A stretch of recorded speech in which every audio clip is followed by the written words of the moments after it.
Masarap ba sa pakiramdam yung nakakapanglamang ka ng kapwa? Yung nakakababa ka ng ibang tao para lang tumaas ka? Nakaka-proud din ba yung moment na napatunayan mo na mas magaling ka kaysa sa kanya?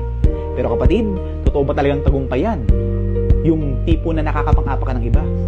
If you had to hurt someone just to prove your worth, baka hindi tagumpay ang tawag dyan, kundi kayabangan. Sabi nga po sa Philippians 2:3, do nothing out of self-ambition or vain conceit. Rather, in humility, value others above yourself.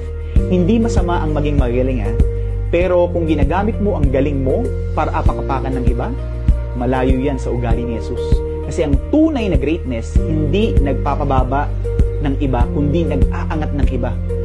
Kung feeling mo kailangan mong saktan, pahiyain o pangbuli ng kapwa para lang maramdaman ng worth mo, baka kailangan mo ay hindi validation kundi healing. Healing sa insecurities, healing sa pride, at ang tanging makakapagpuno lang yan at makakagamot yan walang iba kundi ang ating Panginoong Hesus.